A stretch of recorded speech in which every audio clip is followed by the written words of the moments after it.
అట్లనే నవీన్ రావు అని ఇంకొక ఎమ్మెల్సీ ఉంటాడు. ఆయన డైరెక్ట్గా మా ముఖం పట్టుకొని అందరి ముంగట అంటాడు, నాకు ఎమ్మెల్సీ ఇచ్చింది కేసీఆర్ గారైనా నాకు దేవుడు సంతోషం అంటాడు ఆయన. నిన్న మొన్న వాళ్ళ ఫాదర్ని పట్టుకున్నారు పేకాటల. ఏమైంది కేసు? ఆల్రెడీ నవీన్ రావు గారు పోయి మన ముఖ్యమంత్రి గారు కాళ్ళు పట్టుకున్నట్టుగా తెలిసింది. వాళ్ళ తండ్రిని విడిచిపెట్టారు, ఈయన మీద భూ కబ్జా కేసులు ఉంటే అవి విడిచిపెట్టారు.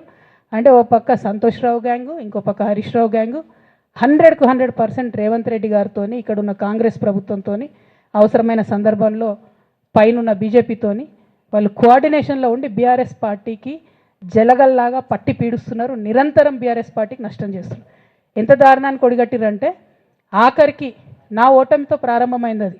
నిజామాబాద్లో నా ఓటమిలో కుట్రలు చేశారు. ఆనాడే మనం రివ్యూ చేసుకుంటే బాగుండలేదు. కానీ ఇప్పుడు అది ఎక్కడికి వచ్చింది? కామారెడ్డిలో పెద్దసారి ఓడిపోయేదాకా వచ్చింది పరిస్థితి. మూడోసారి ప్రభుత్వం పోయేదాకా వచ్చింది పరిస్థితి.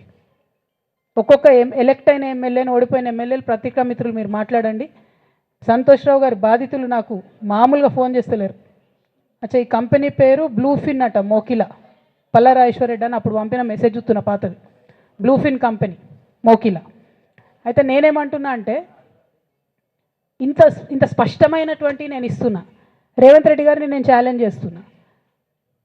మరి ఎందుకు మీకు మీ ఏసీబీ వాళ్ళకు వీళ్ళ ఇండ్లు అడ్రస్లు దొరుకుతలేవా? ఏం అండర్స్టాండింగ్ ఎందుకు లేదు మీకు? లేకపోతే మీరు చర్యలు ఎందుకు తీసుకుంటలేరని నేను సూటిగా రేవంత్ రెడ్డి గారిని ప్రశ్నిస్తున్నా. ఇక తర్వాత వారు ఏం చేస్తారన్నది నాకు సంబంధం లేదు. ఇక నేను మాత్రం పర్టికులర్గా మళ్ళీ ఒకసారి నా బీఆర్ఎస్ పార్టీ కుటుంబ సభ్యులందరికీ, మా సొంత కుటుంబ సభ్యులకు కూడా రిక్వెస్ట్ చేస్తున్నది ఏంటంటే, నాకు 27 సంవత్సరాలు ఉన్నప్పుడు నేను రాజకీయాల్లోకి వచ్చిన, తెలంగాణ ఉద్యమం కోసం వచ్చిన. ఇవాళ నాకు 47 సంవత్సరాలు. అంటే నా 20 సంవత్సరాల జీవితం అంతా కూడా నేను బీఆర్ఎస్ పార్టీ కోసం, కేసీఆర్ గారి కోసం, తెలంగాణ జాగృతి కోసం, తెలంగాణ ప్రజల కోసం, తెలంగాణ ఆడబిడ్డల కోసం నేను గడిపిన.